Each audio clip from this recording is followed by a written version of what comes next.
Ding, ding, ding, ding, ding, ding, ding, ding, ding, ding. Yes! Ladies and gentlemen, welcome once again to the show we humbly call the Inworld Review.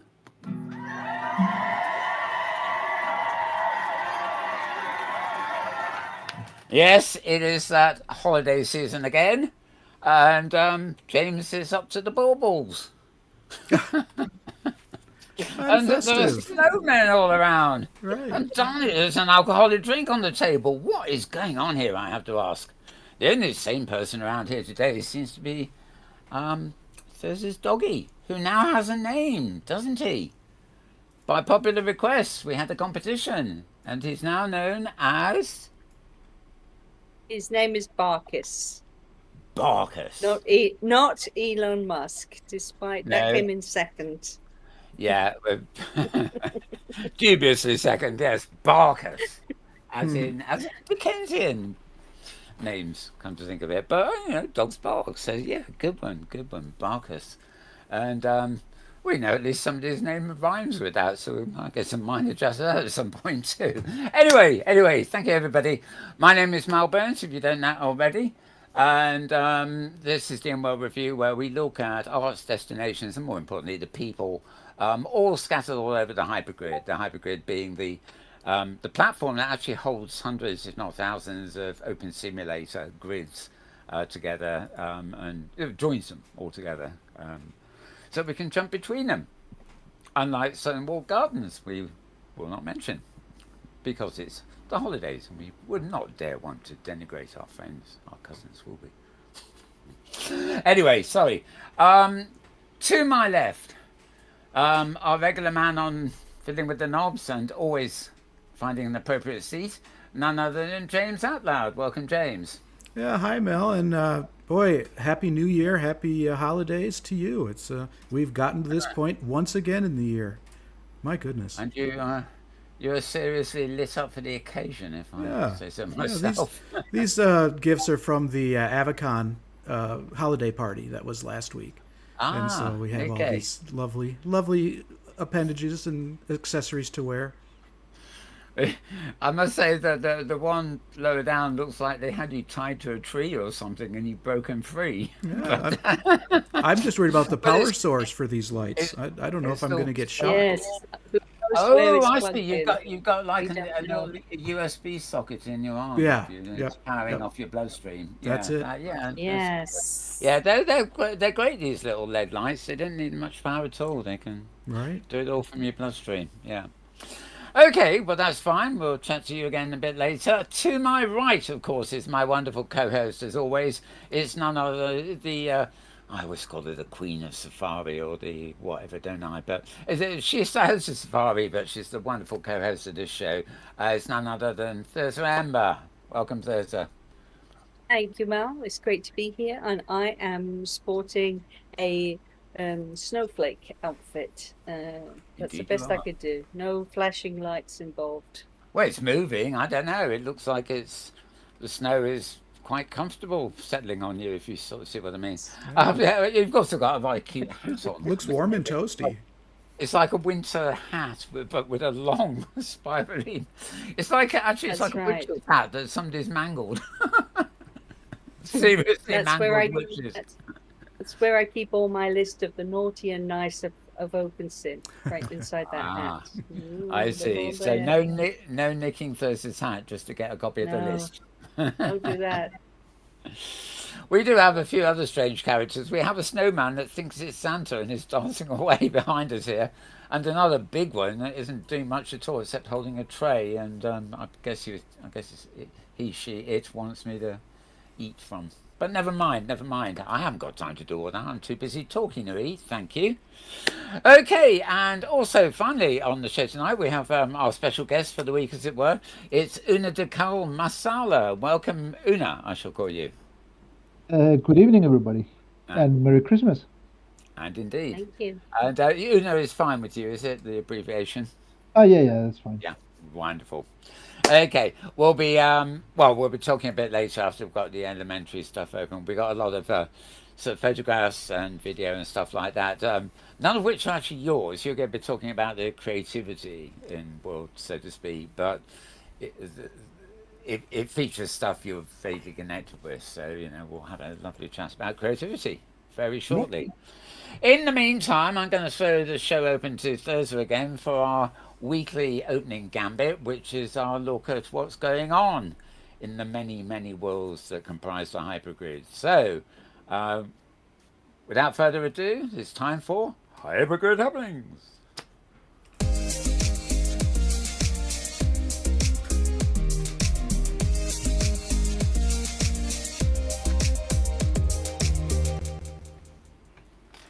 Yes, once again, hypergrid happenings, and of course, this being Christmas week, there's a lot happening.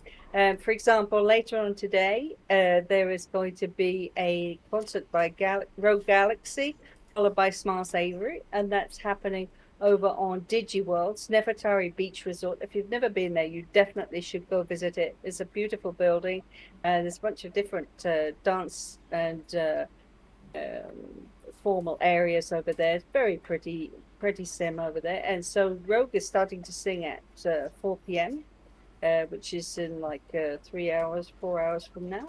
And then Smiles will follow up behind. The look is tends to be more the formal look rather than just show up in your skinny. So do go over there. It's Erdet who's hosting as usual. So really, that is a fun event for anybody who's looking for some Christmas spirit before the big day.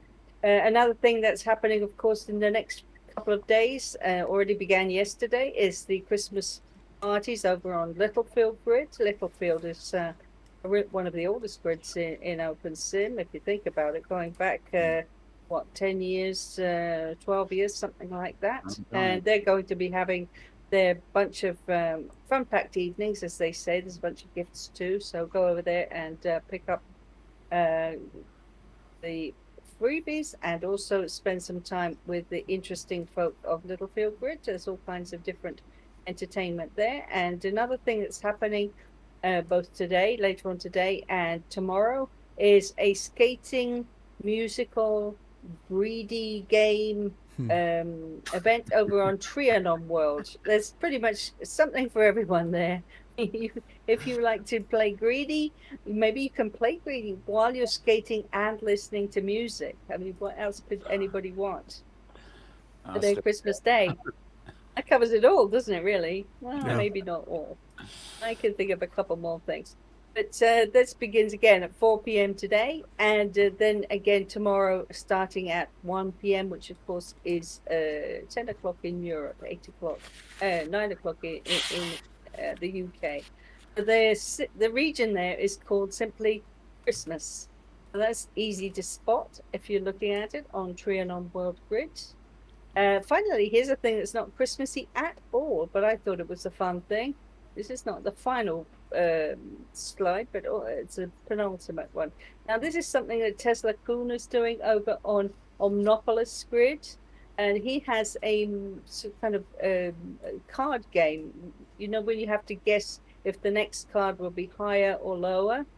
And this is a sort of game where you pay in to win money. So I guess it's a gambling game, quite simply. It's kind of a bit of an experiment in gaming in OpenSim. And today is the final day of a timed event, a timed contest.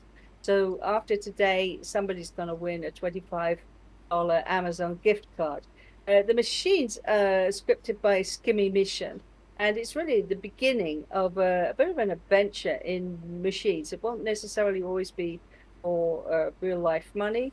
So he's a guy to keep in mind and to explore what he's getting up to. So do go over there, take a look at the machine, take a look at the rest of the grid. It's a fun place and worth having a look at and get to know Tesla.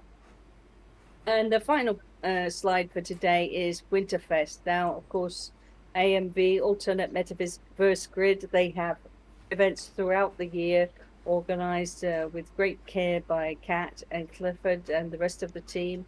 And this time, of course, it's Winterfest. So it's an event that's covering pretty much any kind of religious or natural celebration covering the whole period from the 22nd of December right through to January the 1st. Just about anything you can imagine is happening over there. Seasonal fun of every kind. There's challenges, games, competitions. You can play with the others, skating and snowboarding, and listen to music. There's karaoke. There's even a kind of a wintry belly dancing, which I know that James has already signed up for. And so I would encourage you to go watch him doing that. Yeah, so that's a fun event, and that will be continuing right up until the new year. What more could you ask for? What a wonderful way to see in 2024. And just a reminder to anyone watching, if you do have an event, a special project, or you're going to have a big party, there's an art opening, or you're teaching a class, anything like that, if you would like us to publicize it here on the show, just let us know and we will include it in Hypergrid Happenings.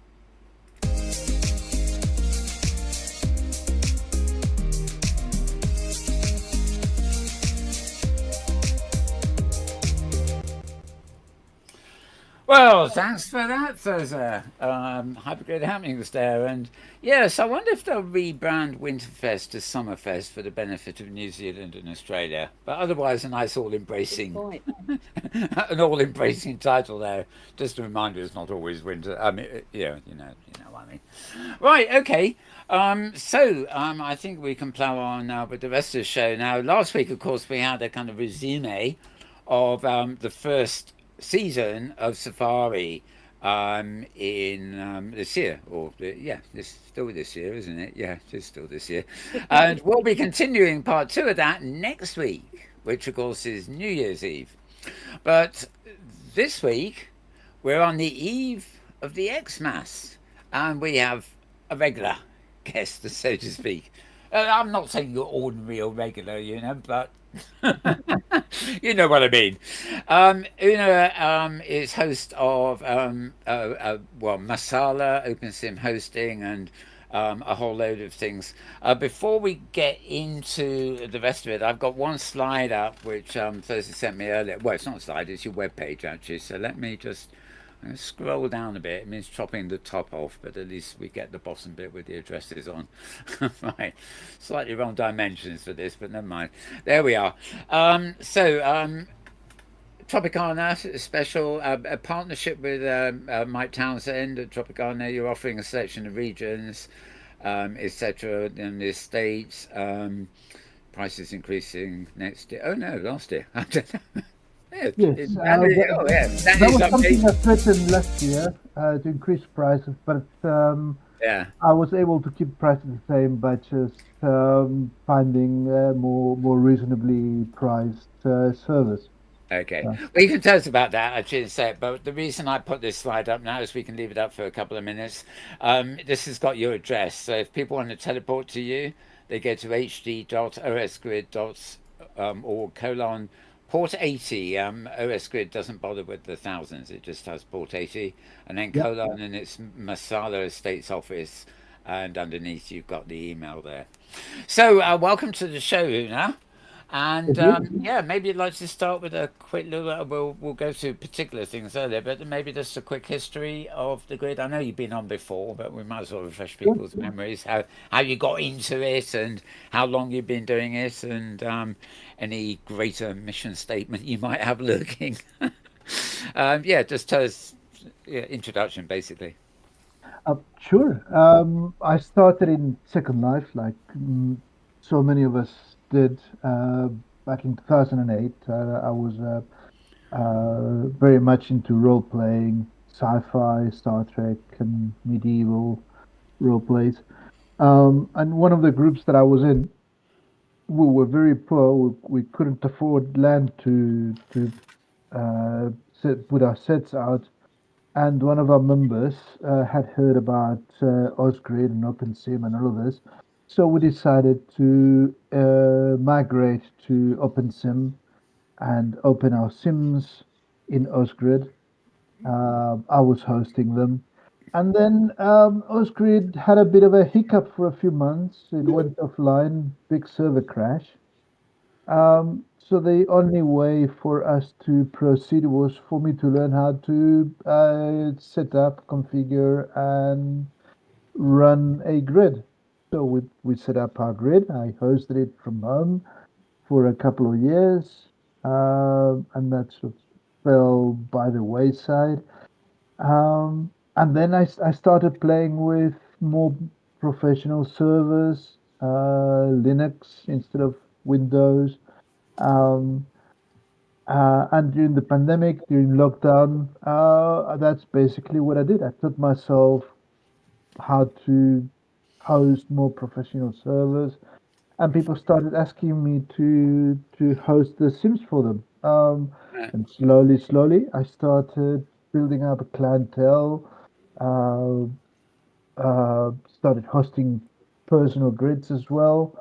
Um, and in about 3 years, the business has grown to what it is now. Great.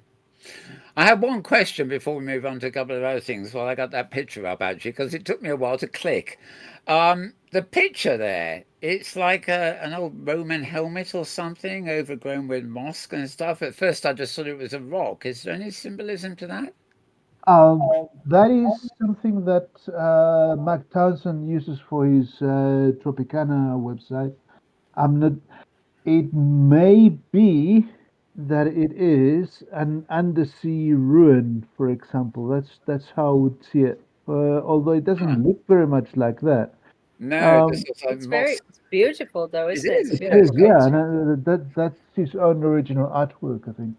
Yeah. All I can say is if it doesn't exist in OpenSim, it ought to. It should do. Somebody should Yes, make somebody Yes. should it. make it Yes. definitely. Yeah, So inspiration comes. how did that happen? This partnership with Mike, because of course, Mike has been in OpenSim forever too, one way or another, and of course he has the Tropicana Estates, which we visited on safari. Of course, we went to their region called Safari, Tropicana Safari. So I know he's active here a great deal with Blanca Nieves as well, his partner. So and she has all kinds of activities with the Spanish and the Portuguese community, as well as every other language, really. But that's her speciality. So, how did you partner up with Mike, and what does it really mean for you both, and for Osgrid and for OpenSim in general? Well, my partnership with Tropicana started from basically hosting the sailing regions. They use a different host for the other regions, but I think they just wanted to diversify and not have all their eggs in one basket. So they gave me some ocean regions to host for them, just for sailing. And their regions sort of changed quite a bit over the time that we've known each other. Um, he's sort of got rid of the free rentals that he used to run, and these days he just has the leisure regions. These days I host a private grid for him. Um, that's about it. Um, uh, but I also offer those regions for anybody who wants to join the Tropicana community. They'll be allocated coordinates within that frame of sims that he sort of controls. That area of the map, Eh, and they can be part of the Tropicana community while controlling their own regions hosted by me. Oh, so they're close to it, but they have their independence at the same time. Exactly. That seems like a really good plan. Yeah, that's wonderful. Right. Well, before the show, Teresa gave me well, I think we got 6 or 7 of the Safari blogs here, which we use quite often to show pictures. And Hmm. these aren't all relevant to you, but she's actually sent me these mini slideshows, as it were, to go through. We can fast through stuff that isn't relevant to you. Um, but I started at the bottom here. There's one called Primary Safari, and we did have one picture. In fact, I better just get back to it. Oops, it's not there, is it? Right, Primary Safari, where are we? Okay, I have one picture here, which I definitely know is you. It's a Geyser. Oh, God, it keeps giving me an advert. There we are. So I wanted to show that one. That is you dancing. And if anybody's wondering about that headdress, well, no, it wasn't Xmas Eve. It was actually something called Cornflakes Week. And Yes, you that's were right. taking part in that as well. So if I click back and go to, oh God, where are we going here? So it's Oh showing my me, word, that's an old avatar. yeah. Yeah, Um, 2016. That's how old that is.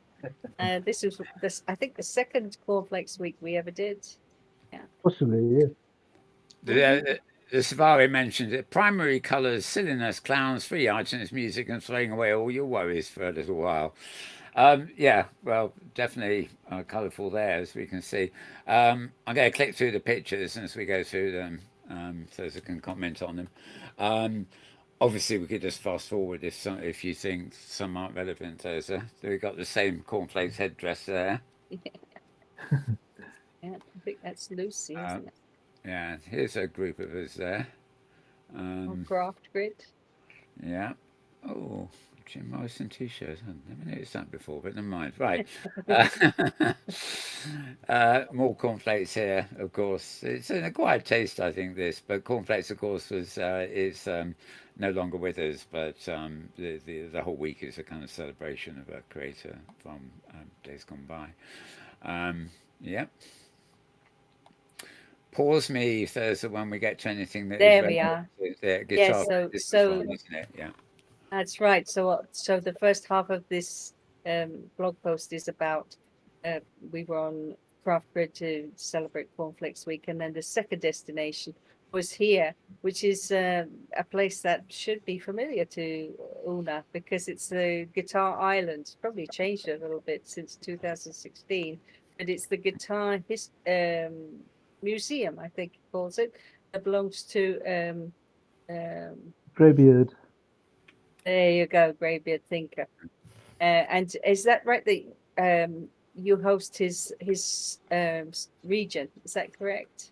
Yeah, a couple of years ago, he went homeless. He lost his region, or something happened to his personal server, and he lost the ability to host his own region. So I had him send me the ore, and now I host it for him, free of charge, just to keep that region alive. Because I remember having been on that safari and really enjoying his talk about all his different guitars and where they all came from, and basically, but most of them are replicas of guitars he owns in real life, and which he has at home, and sometimes he pulls one out of the wall, and he uses it in the world to regale us with his tunes at Event Plaza. And there he is, the man himself. It's Yes. called the Guitar Factory. So is that still there? Is that the name of the sim? Uh, I think it is. Yeah, it's all there. I think he lost some assets. He lost some items from the sim, but he's been working on restoring them and re-uploading things. So I think most of what you see is still there. That's wonderful. I have to go over there and take another look because it's been so many years since I've been there. What fun. Yes, I don't think I've So been back since that safari, apart Ah. from checking that the ore had loaded correctly and all that. But Well, this it's next great one because is. people.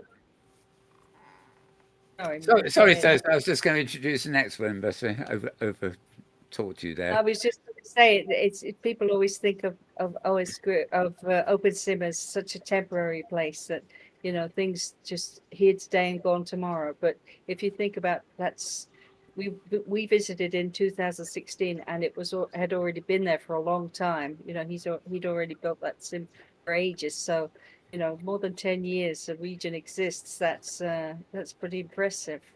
And thanks to people like you that are able to assist in making sure that they're able to continue to exist and be enjoyed. Yeah, it's great. Yeah, it's something that sometimes I think about. You know, places that we've all grown to love for different reasons that disappear from either Second Life or OpenSim. You know, when either the creator runs out of money to pay for the hosting, especially in Second Life, or something happens to the owner, like they they fall ill or maybe they pass away, and basically the servers go away, and suddenly the regions disappear, and that is really really sad. So whenever possible, I can make arrangements to keep those regions alive. If anybody wants to approach me and they've got an idea of turning a region that they own into some sort of legacy so that it can be kept online for a longer period of time, I'm happy to talk and come to an arrangement. This This is something OpenSim has always been very, very good at in many ways. Is people have had builds in rather expensive places like Second Life, shall I name them? And they can't afford to keep them going on. But often when they give out regions, that's all you see of it. But I mean, um, we have people like Tosha, here in Second Life, who's brought Luminaire and Wireless stuff into OpenSim for perpetuity and things. So I mean, when I see grid providers saying, "Oh, well, we can host that," it's like a legacy site. It deserves to remain somewhere, at Absolutely. an economical price or even subsidized. It's a great thing that you just don't get in somewhere like Second Life, where it's all driven by money.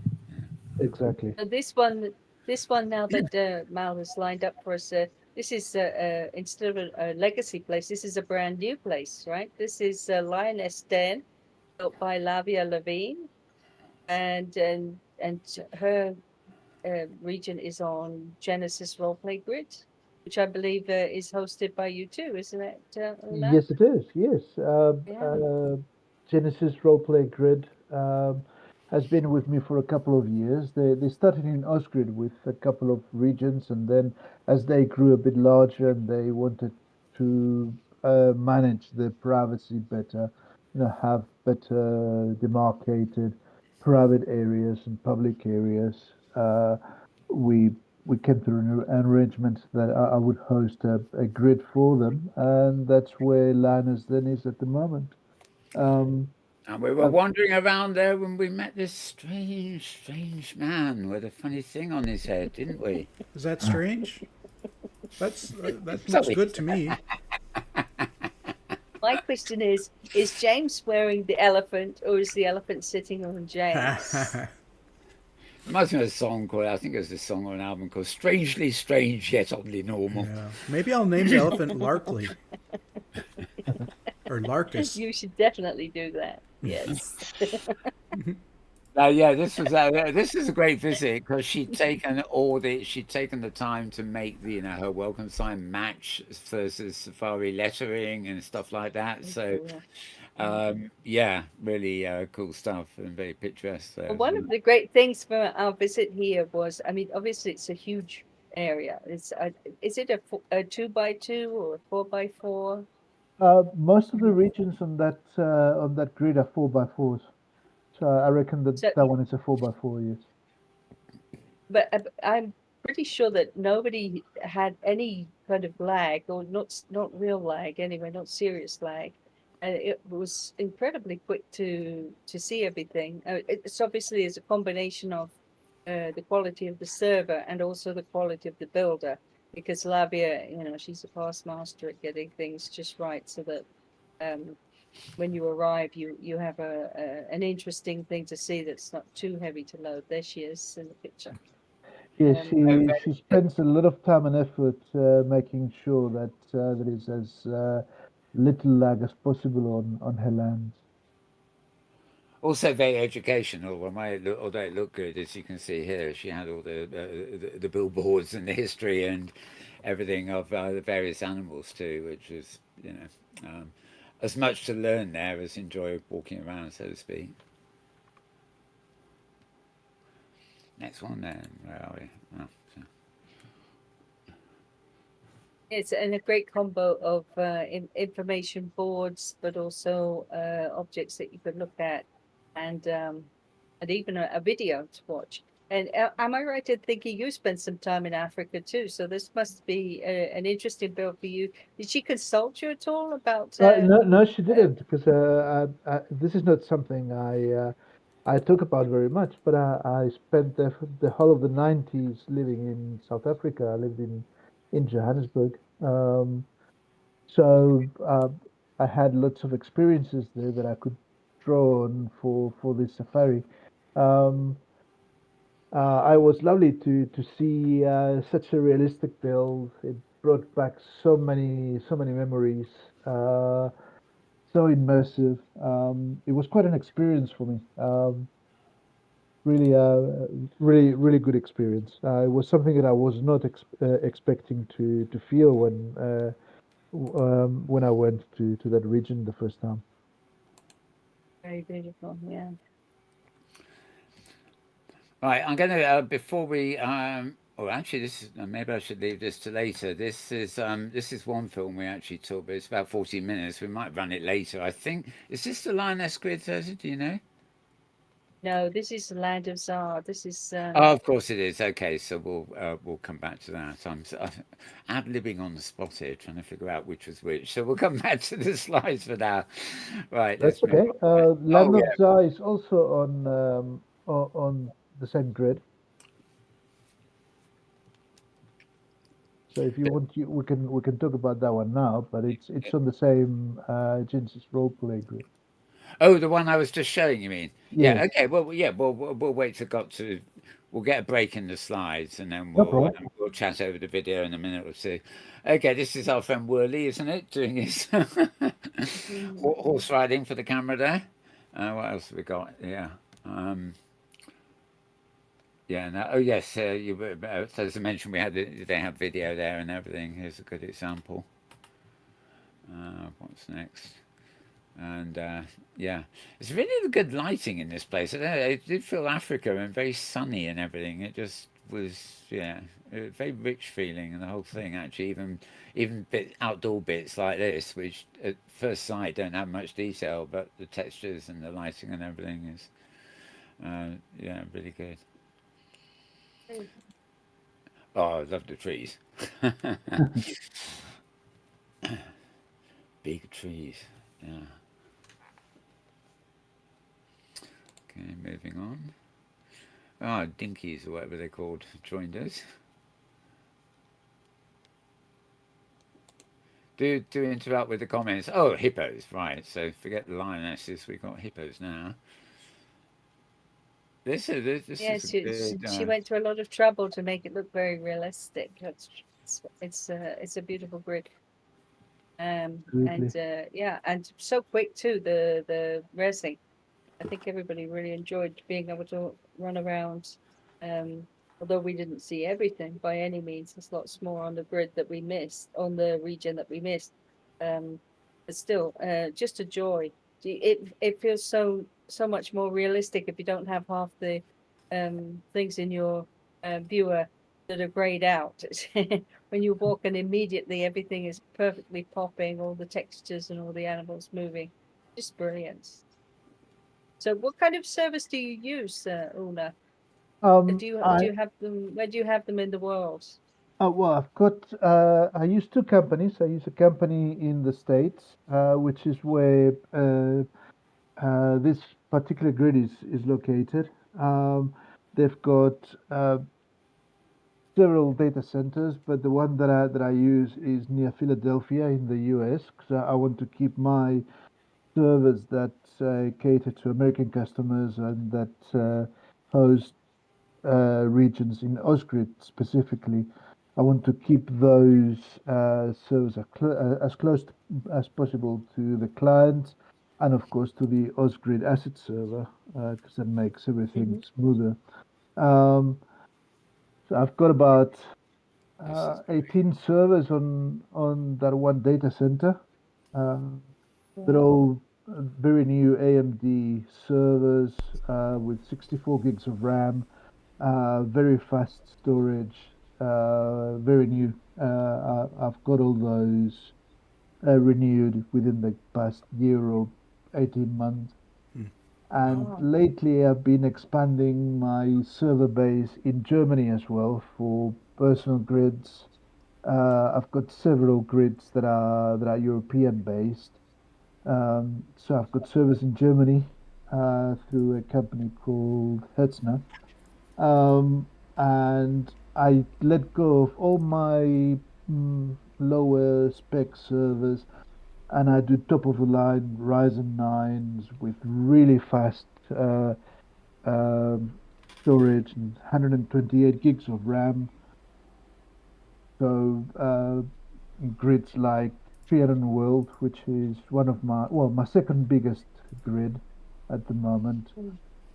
Gentle Fire and General Friends are all on those new German servers.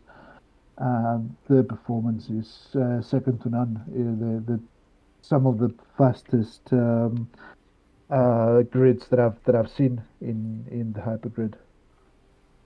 And does it make a big difference then having this serve? I mean, obviously,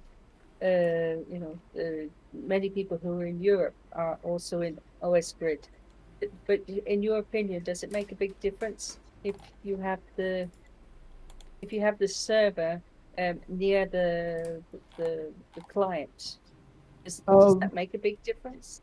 it it depends on a few factors.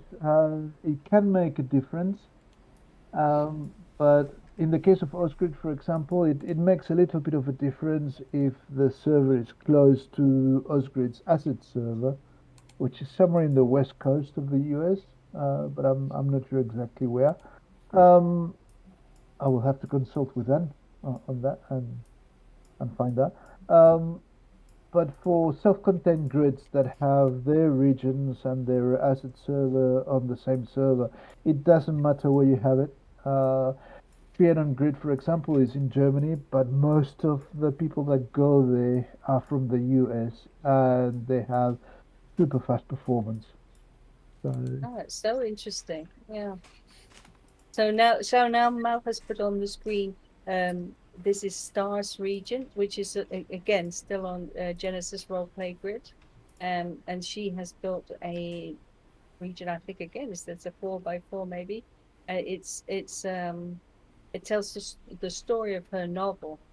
So the Land of Zar, uh, or maybe yes, that's right. that's where we are right now. Yeah, this Um, is obviously on Safari. We were just taking a long walk around, so it's just quick footage basically, but it gives you a whole idea of the build, I think. So. One thing that I've noticed with many of my clients, now that you mentioned Star, and the fact that her region is based on her book, uh, many of my clients appear to be creative writers, um, and they've written some uh,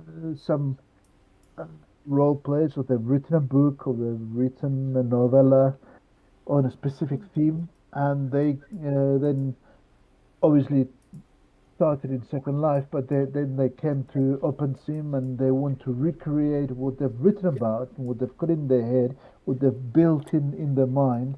They want to put it in a more physical form and share it in OpenSim, and I think that's amazing. That blows my mind every time that somebody comes to me and say, I've written something and I want to build it. I want to make it available. I want to show it in world." That blows my mind.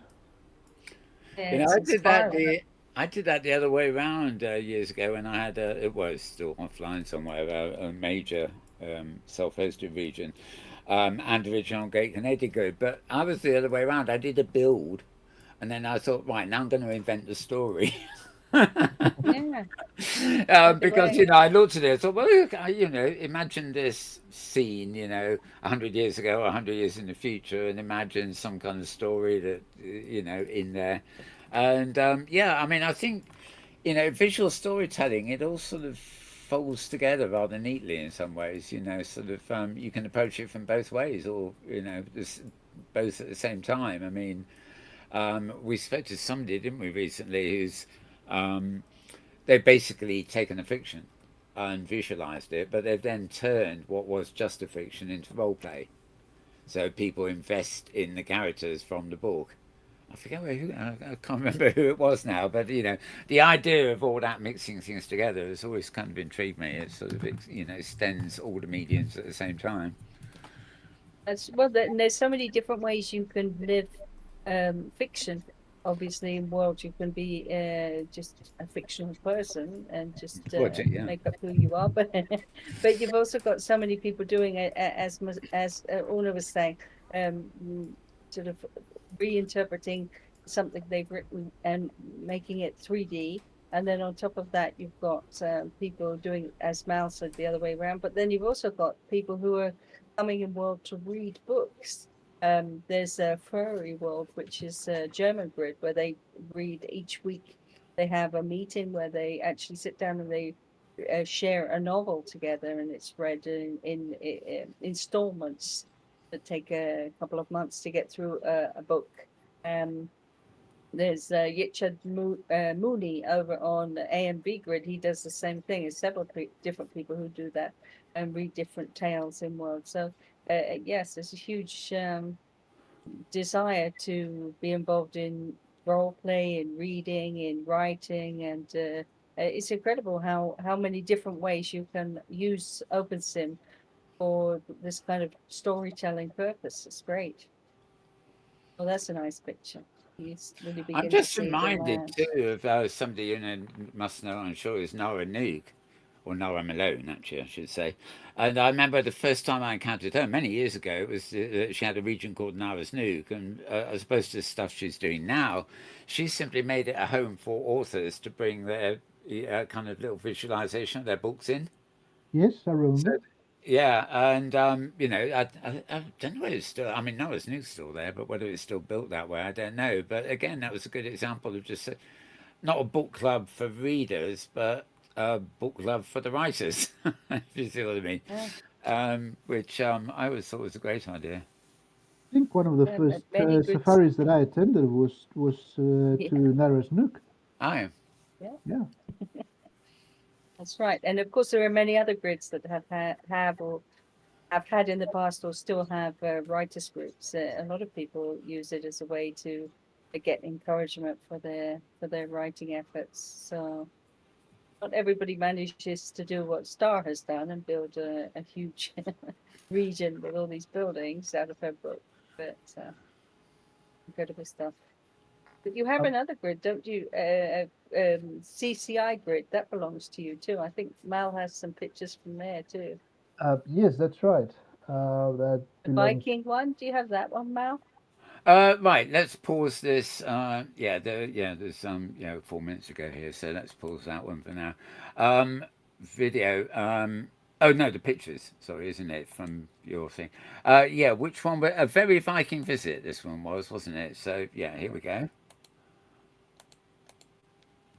Well, in the end, we're So at this that. again is it's a sort of variation on the theme because the build is based on the TV show in a way, but also based on the fact that Siwas is Swedish, so she's all about Vikings, and Hmm. Soabad is all about SOA. His name Soa comes from Sons of Anarchy, so which is a TV show which is about Yeah. bikers and who are kind of similar to Vikings in many ways.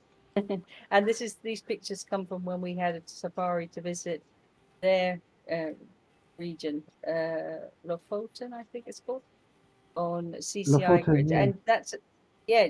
Am I right in saying this is another grid that you host? That is correct, yes. So how did you guys meet up there? Um, we met through somebody else whom I hosted a small grid for a couple of months. Um, and that's how Bad uh, knew me, and then he when he moved to this grid, or when they wanted to start this grid together, Bad came to me and asked me to host them as well. So um, uh, they've been with me for about 18 months, probably.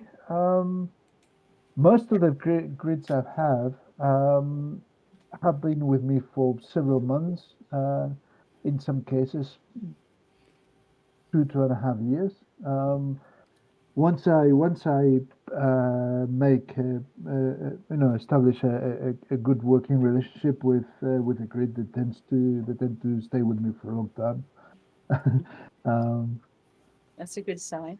Yes, absolutely. Now we're going to do a safari on Bad's region, which is the biker region, where he has the most amazing racetrack that I think I've ever seen on that sim. I mean, it's just enormous. Is there any particular challenges that come with when people have, for example, that they need physics and stuff like that? Does that raise issue? Is it complicated to set up somebody who wants to do a lot of racing? Or I suppose sailing is another thing that requires a lot of um, care and attention given to the physics. Yes, those are big challenges when people want to build complicated regions like that, because you've got different physics and vehicles need to be tuned for the physics that you want to run on the region. So sometimes they will collect vehicles from all over without really realizing that they need to be the right kind of vehicle running the right kind of scripts, and also the fact that OpenSim doesn't just have one type of script process. So there are two script engines, X engine, Y engine, and the way they work are fundamentally different. So scripts that have been written for X engine will not run well in Y engine, and vice versa. So between the script engines and the physics, it can get really complicated and really difficult to have a smooth running region. The builders Because I'm themselves need to guessing be they, I'm very guessing they aware. blame you. I'm guessing they Well, blame no, you if it no, doesn't they work. don't blame me, but they come to me with questions and with requests. Okay. It can take a while to pinpoint all the particular problems, but over the years I've developed sort of a list of the usual suspects, and I sort of follow the I will troubleshoot based on what's more likely to be the cause, or if I see a particular set of issues on a sim, I will know, well, that's most likely this or most likely that, and I will start with those areas. But it So can be very you're the complicated to doctor, pinpoint really. problems. You know the symptoms. Yes, We should absolutely. call you Dr. Una. All right, we paused the video, of course, which was the land of Zar. Or what was it? This is your post called Zar Gazing, anyway. So we're back on Genesis with Star Ravenhurst. This is the picture version, so we'll just have a quick look through that, and then we've got a couple of little surprises to show as well. Take over the commentary. It's, It's a very pretty place. It's a delight. Yeah. cool technologies there.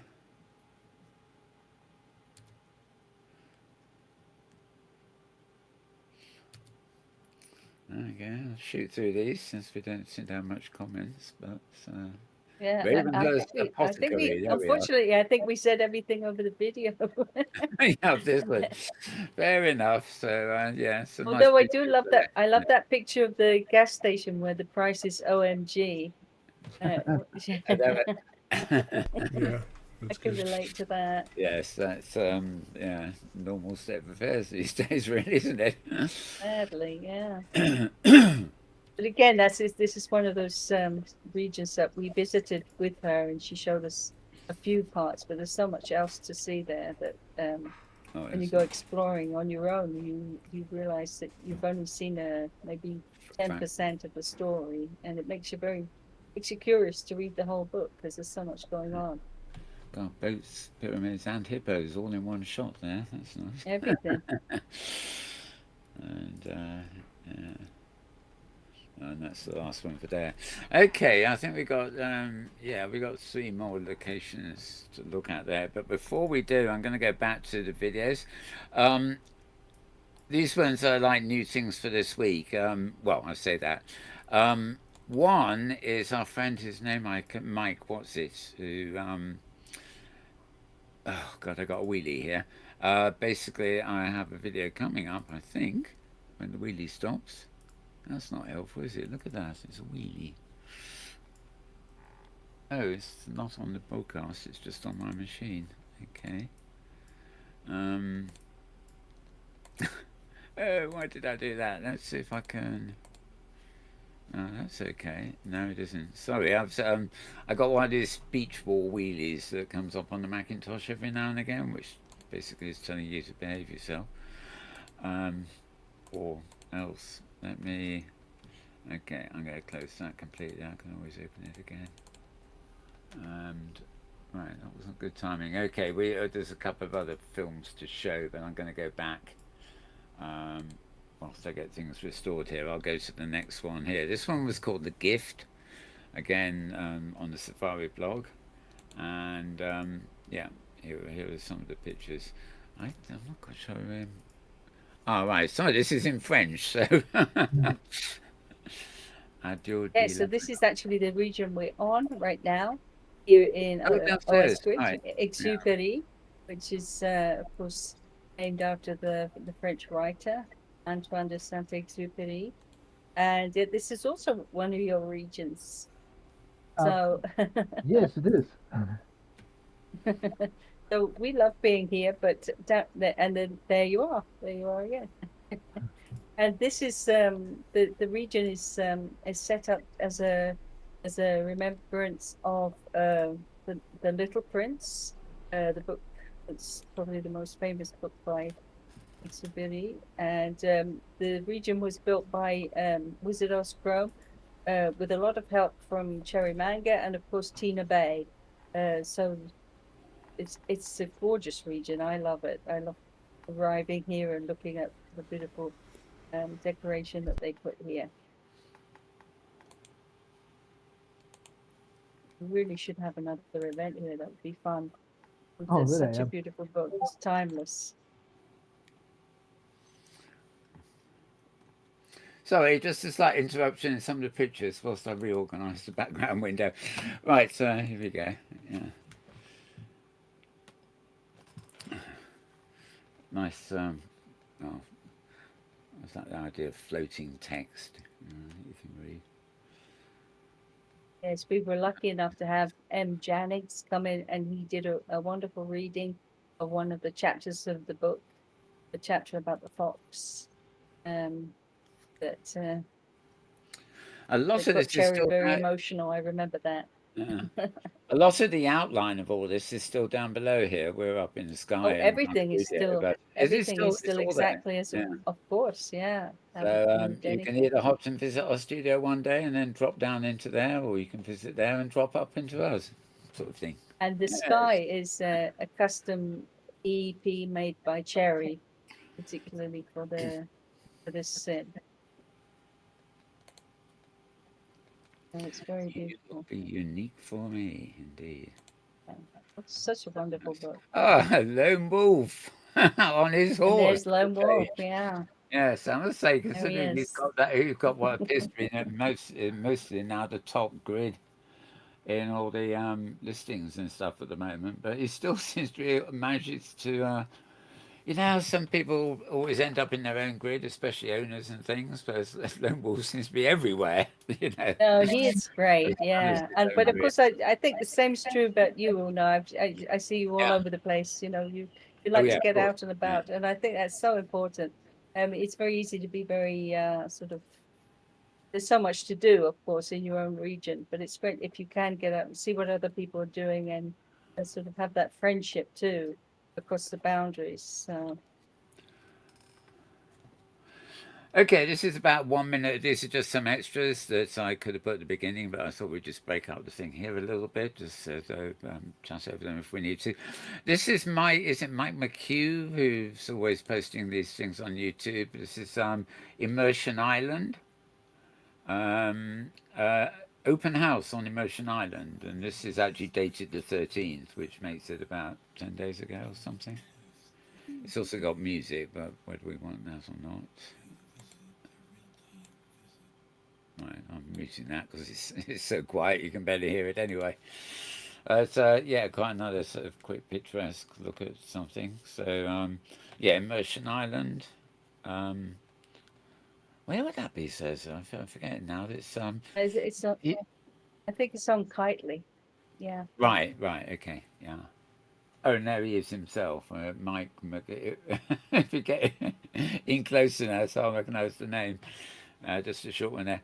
But I've got another clip here actually that came up literally a couple of days ago, about 4 days ago. And both friends of ours, and it's a lovely little seasonal clip that I thought we would show. It's a machinima, and it's made by camera-wise, principally Chantal Harvey, and the sound collaborator is Lauren Tone, who we know very well. So I thought it would be fun to actually watch this, complete with sound, so you can all have a little break. We can give our voices a rest and our throats a refreshment if we need it. And this is called If You Were to Be With Me Now. And yeah, you'll see what it's all about as we go along. What, 4 minutes.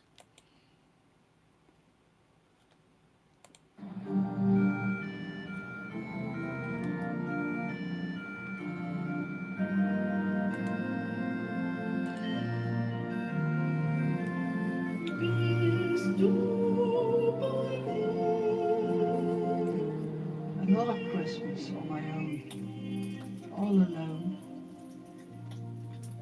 I miss you, Henry.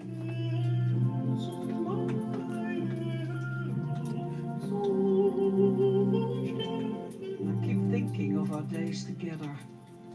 From the first time I saw you, I knew you were the one. Only you.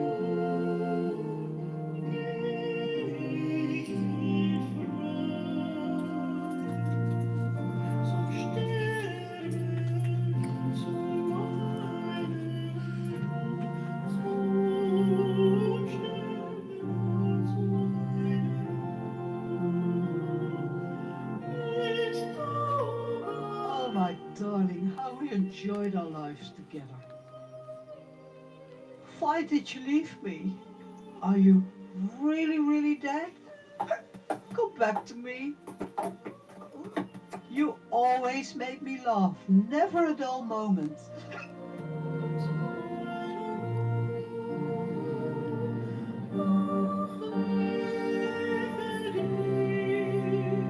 Yes, Merry Christmas to you all. All gone.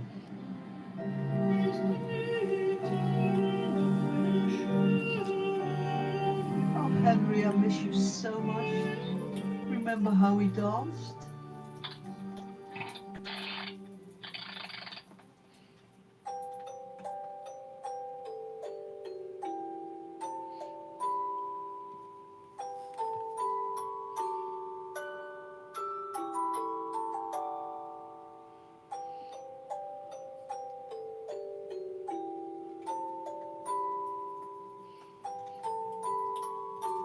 Marie. Henry? Is it really you? You called me, my love.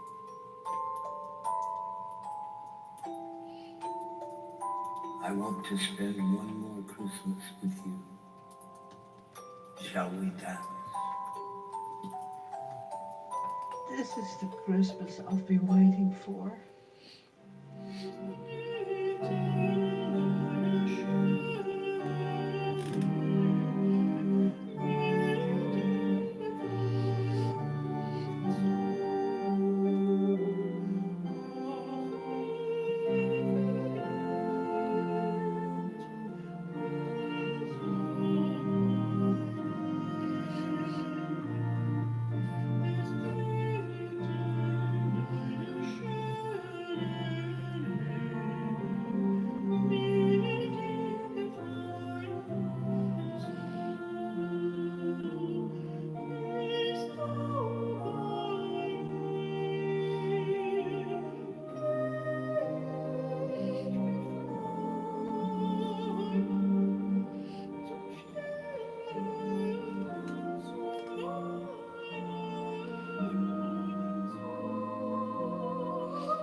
Well, wonderful stuff there. I thought a seasonal story there with a difference and a lovely machinima by two people we know well, both out here on Open Sim and in Second Life. So I thought we had to show that. We had to do something a bit seasonal, didn't we, amongst other things.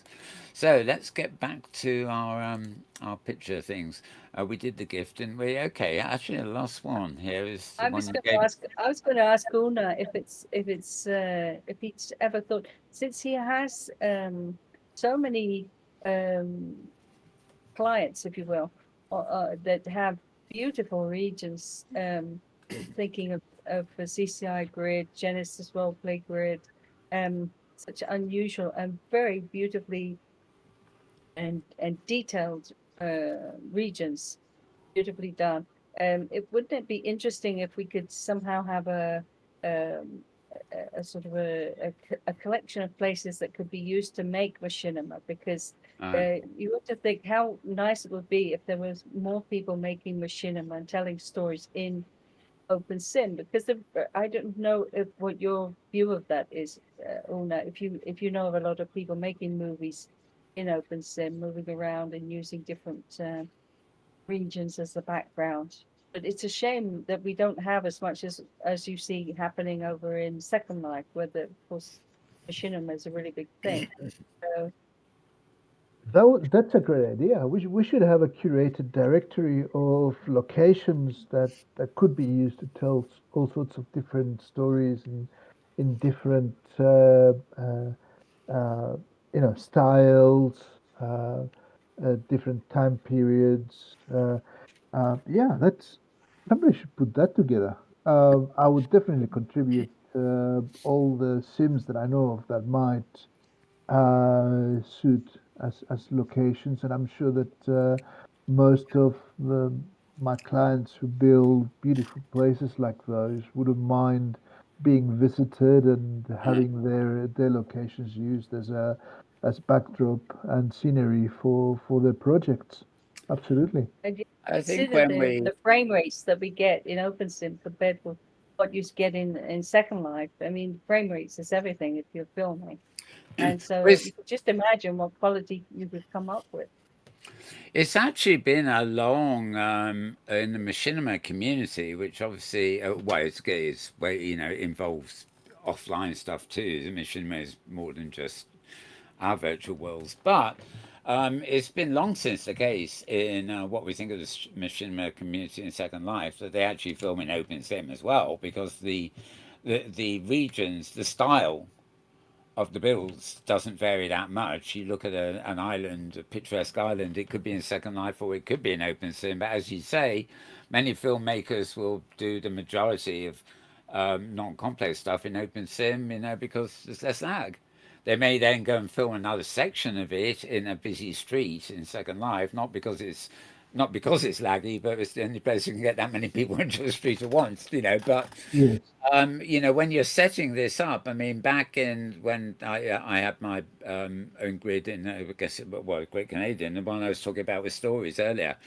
Um, every scene or little bit of the build I made was like a scene, a backdrop for not just a talk show like this, but a backdrop for something. And then it wouldn't be much bigger than that. You walk around a path, to behind it, and you'd have a completely different scene. So somebody walking around exploring would just see all these different sort of little mini spots in the greater grid.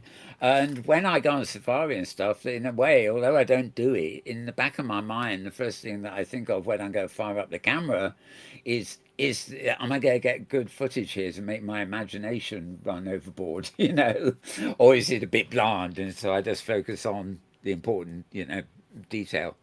And so I But think that's what I think is interesting what Una is saying. I think that, I mean, because yeah, I'm not sure how many people from Second Life really know what's available in OpenSim, and perhaps they do occasionally film. Of course, somebody like Karima does because she's filming her own Sims. But uh, um, there's so many beautiful builds that probably most people in Second Life have no idea that they could be getting these really good and historically correct and yeah. very detailed, beautifully put together builds.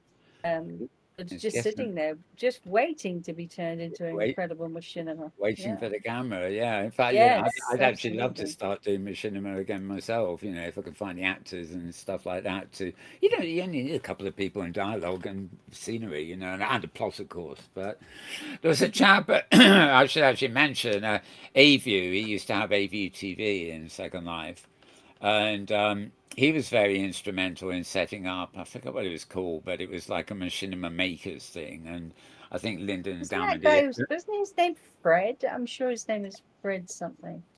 I'm not sure, but No. actually, Pet Love Pet Shop told me he'd passed away not that long ago, Oh, and how sad. she was asking me if I knew where I could find half of his archives, which is sad. But I mean, I remember he was involved with his thing. Had a whole section of he was much more keen on machinima than just the in-world chat shows, and yeah, they opened up regions on the Linden Endowment of the Arts, which is only a limited amount of space, to be honest, which was specifically built, and advertised as, you want to make a film, come here. We've got sets and studios and stuff built for you. But I kept on thinking, well, that is a great promotion, but think of the size of the damn grid. There's thousands of miles of locations already waiting for you. And Exactly. that location spotting, location, finding, it's a big part of television. Actually, some people pay full time to go and find, another stately home or another countryside lake to film for part of a drama. And we should be doing more of that with machinima, because it's another great way of promoting. As I say, people don't know whether it's in Second Life or Open Sim, but it's usually better in Open Sim because there's never any lag, if you set it up yourself. So, sorry, but I'm rambling. So, I mean, yeah, I think, agrees that, we should do something like that. Let Yeah, me so carry on with maybe this. that should be another feature on your Masala Estates blog website, Una, a sort of a directory that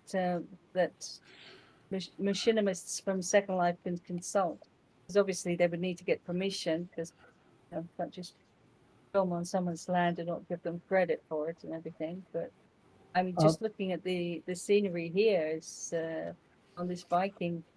Oh no, we're in Karima now. Yes, that's a lovely way. Yeah, it gets confusing at times. You see, Karima has a special place in my heart because Karima, as you know from speaking to Jill, the owner of Karima, it started in Second Life many years ago as a medieval slash fantasy roleplay sim. It was just a couple of sims back then.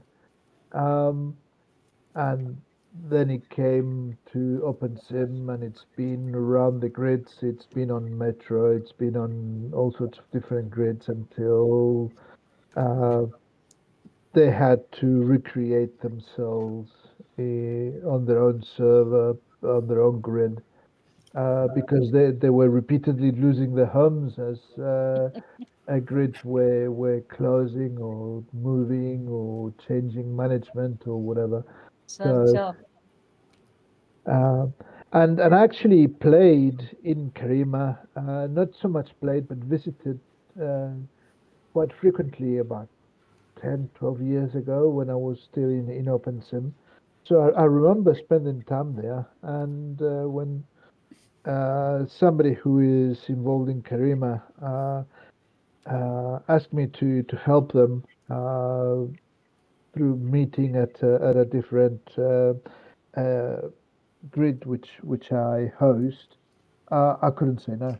Um, so I set up the server. They use one of these Contabo VPS virtual servers in Germany, which suits them just fine.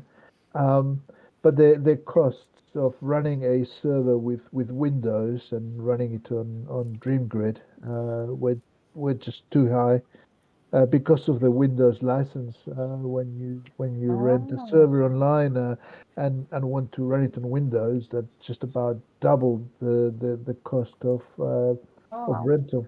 Yeah. So they just couldn't I did afford not that. know that. So I configured the grid with Linux, which obviously is free. So they just had to pay for the hosting fee for the server itself without extra licenses and things. Uh, I'm just laughing, remembering our visit here. Actually, it's quite intriguing, this banqueting club. But it got stuck in that. It wasn't quite a seat, was it? And then this lady here definitely got stuck in a weird position. But yeah, No, but that's fascinating to know that it makes such a big difference. The difference between Windows and Linux, just in yeah, what you're spending, because of course there's a considerable real world money cost to keep a place like this going. I mean the Sims in Karima, it's just some of the most beautiful in OpenSim. And of course, they absolutely. also host the Lost Gardens of Apollo, which oh, Yeah. yeah. most of us old bees from Second Life remember fondly. And if it wasn't for Karima Grid, that would be lost for good. It's So another example of something that gets archived in OpenSim long yes, after it can exist in Second Life. absolutely. Also, wouldn't that be a wonderful venue for a machinima? Yeah. Yes. And of course, they will have those magnificent costumes. I love that. They're such a friendly, warm, welcoming group too on Karima, because some people they feel like if they go to a role play venue, these are all people who know each other, and it's going to be a closed group, and you're going to feel like a stranger. Nothing could be further from the truth. They're so welcoming and conversational and fun to be around. I Yes. really love that grid. Beautiful bunch of people. Yes. Mm-hmm. Yeah, I got about 5 minutes of extra film here, which I believe is well, I had it tagged in a folder called Unadecal, so it must be connected with you somehow. Very picturesque. All the little islands joined by bridges. I kind of like this one. Beautiful. You got me So, what's thinking, the actually. future? Sorry, carry on. I'm sorry, no. I was Yeah, you going to just got say, me thinking about writing stories. Yeah. yeah. What's 2024 going to be like for Masala Estates? Oh, Have you got big plans or what's going to happen? um, it's uh, it's been weird actually. I used to have a real world job. I used to work in a factory until February this year. Um, and things were going so well with the hosting business that I decided to leave the factory and focus 100% on hosting. So maybe in 10 years, I will be I will be running OpenSim. There'll be Why nothing not? but there'll be nothing but Masala Well, Estates everywhere. you want to take over the whole open thing, a become another monopoly. Going to be the emperor of OpenSim.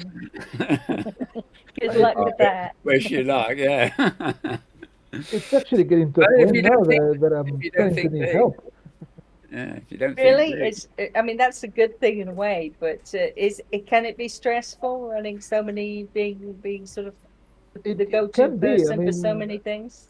it can be stressful. Not because it's stressful itself, but sometimes if a few people are asking for action on different things all at the same time, well, yes, I will need to manage their expectations. They may need to wait a little bit for what they want done or whatever. Um, and one of the reasons I left my real world job, to put it that way, was because I'd been struggling with depression and anxiety for a couple of years. Ever since the pandemic and lockdowns and whatever else, a lot of people suffered a lot of mentally because of all that. It's Sure, funny how yeah. many people I talk to, Yeah, yeah, so and true. they've had issues ever since the lockdowns. So it came a time when I had to decide whether I wanted to keep struggling with that or uh, really put my efforts and my mind and my time into something that I really love doing and that actually brings me uh, uh, mental rewards emotional rewards from doing, rather than Right. having to get up in the very early in the morning, drive to the factory, pull a 12-hour shift, and then come home exhausted. Yeah, it must be such a difference So actually, true. and doing something you want to do is just half the. Right. A different agenda too with the people that you're dealing with. A very different mindset amongst the people Absolutely. that are in open sim with so many creative people. I mean, obviously, there's always going to be disagreements and there's going to be issues to deal with, practical and personal. But generally speaking, everybody's here trying to get along with one another and aiming to make something positive um, in open sim, which is it could be very different to real world situations. Yeah. Yes, Well, I for one wish you a wonderful 2024. I'm sure if you continue as Yeah, you are, sure. there's so many people, who have really speak so highly of the way you've run the grids and you run the estates and I think it's wonderful that you're able to partner up with Mike and the Tropicana people right here in OS Grid. That's going to be a positive, I'm sure. He's a yes, great guy. absolutely. Um, it's to me, it's great being able to do this because most of my clients, actually, the bulk of my business is not so much the big grids, the large grids with lots of users and lots of land on the books, but little grids hosted or run by uh, people for just for themselves, people who just want a little private area in the metaverse where they can hang out, build, and just pass the time without having to worry about whatever drama of the day is at the Yeah, big grids, you know. Um, and that's how they find me. It's a lot of word of mouth. Um, my clients refer me to their friends, and the friends come to me and say, I want to grid with you because I'm sick and tired of all this drama, and I just want to come in world, relax, build, and forget about my real world problems. I don't want more problems. Mhm. And Yeah. that to me that's fantastic, being able to enable people and look after the technical side of running a grid or hosting a sim for them while they just focus on being happy online. That's wonderful. right. Well, two things. I've just moved back before we finish to your web page, or rather yes, Masala Open Sim Hosting. What was the page we started on? It was a particular one, wasn't it? But first of all, somebody's always rather quiet. Well, he's filming, of course, so he does get a bit quiet. But that's James. James, have you got any questions for Una or thoughts on everything? You've been very quiet today. Really too quiet? Oh Too no, quiet. I'm just reflecting on the history of OpenSim has one thing about being I think a host also is building a sense of trust with your residents, and I think that's probably a very difficult but very impressive thing that you've done, and the issue of trust can't I don't think can be too little understood. It's really Uh, important. that is absolutely correct. I mean, all I've got to build my business on is my personal reputation and the trust that my clients put in me. Yeah, yeah. If I don't have that, I have nothing. Um, so yeah, that is key. Being able to keep people's trust, uh, that I will look after them, look after the virtual property, and always treat them with respect and bend over backwards for whatever they need and yeah, provide them a space where they can be themselves. Right, right. Uh, That's fantastic. If there's anything we've learned in Open Simulator, it's that trust is important. Yeah. Yeah. Absolutely.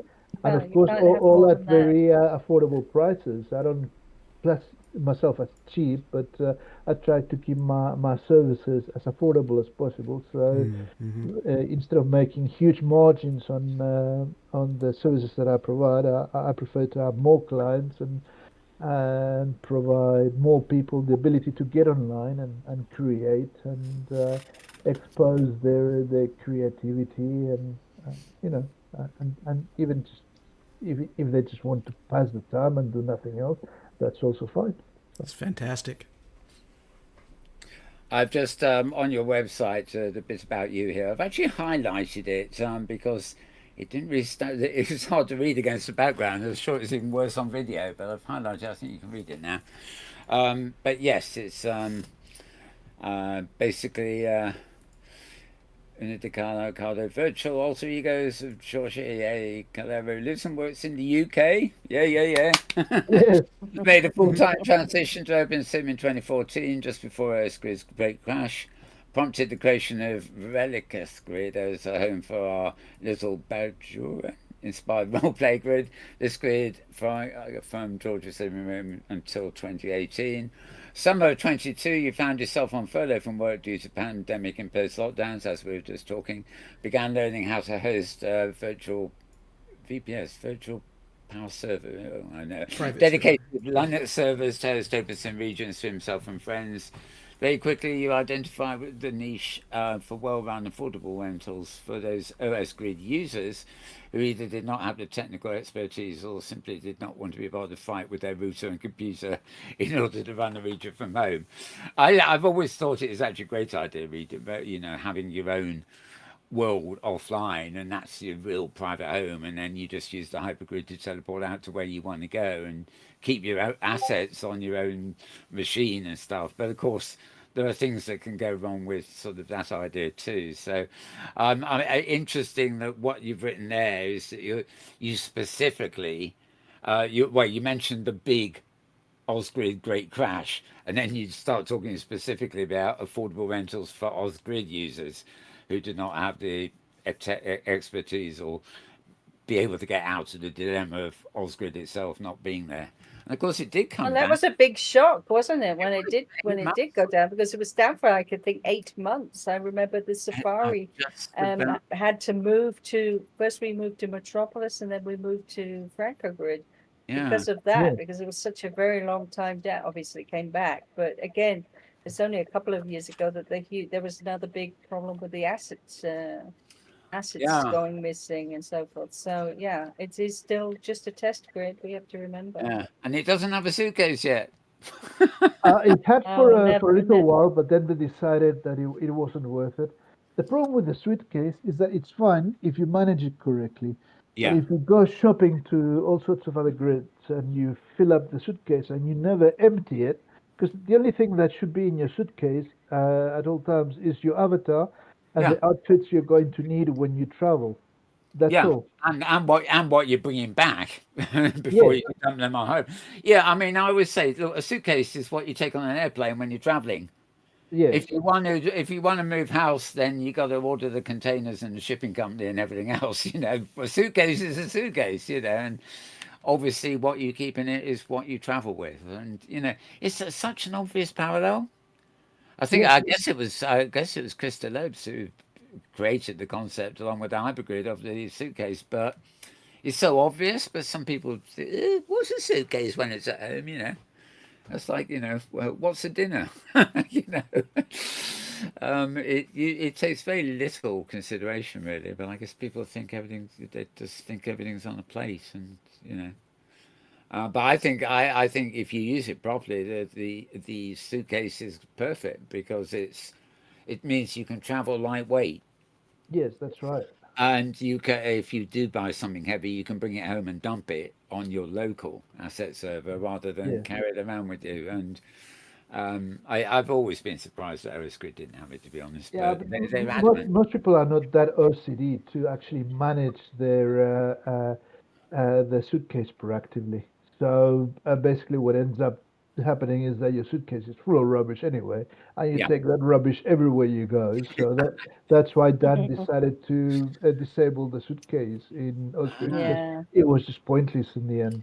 I didn't know he deliberately. I knew he was against it, but I didn't know he deliberately disabled it. I thought he'd always had it off for some reason. But, no, we had it on for a while. I still have a suitcase folder because I was around when he enabled it. But then he decided it was just too much trouble and too much nonsense, and he disabled it again. It's funny, I manually created a suitcase folder in my inventory here on OS Grid. And it's in my inventory, but of course it doesn't actually work, No, no, not when at I all. travel, because it's just another folder to OS Grid. It's not actually, it doesn't function as a suitcase. But, I thought I'd have it there anyway. You never know. Well, this has been I, great fun, guys, but I'm going to have to leave you in I, a was couple of minutes. I So, was just about to say it's time for us oh, to wrap, great. because Yeah. otherwise James will stand up and then resit himself on the alarm. And we know what happens when James gets into serious sitting, don't we? That's right. Yes, yeah. Is he going to show it? No, he's not going to show it off. It's probably a good job too. Make you jump Yeah. out of your seats. Nice. Okay, well, I think it's a wrap for this week. Hope, I hope you all have a great holiday season if you're celebrating or whatever. It's getting imminent now, isn't it? So if you go for that kind of thing, we are on the eve of the X Day. And Yes. don't be surprised if it's Elon Musk that pops down that chimney, because it is now formally the X Day and it belongs to him. And if rumour has it, he paid an awful lot of money for this X Day. Oh, he would. So Probably lost all his advertisers as he's well. going to arrive. That's Yeah, really he's going to tough. arrive down the bloody thing covered in soot, isn't he? So you can laugh at him. Laugh him off, won't you? Okay. Well, we will be back next week when it will actually be New Year's Eve, if you follow the Western calendar, as it were. And it doesn't matter about which hemisphere we're in, it's still the same month.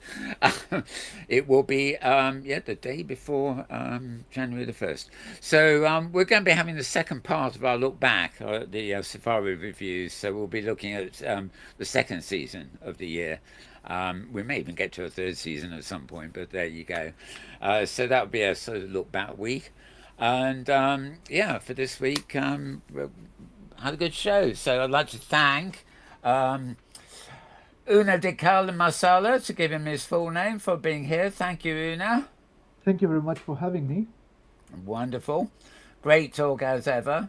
Thank you to James Atloud for the knobs and the occasional question, but also the absolute gems of decoration as we're covering here. Thank you, James. And thank you, Mal.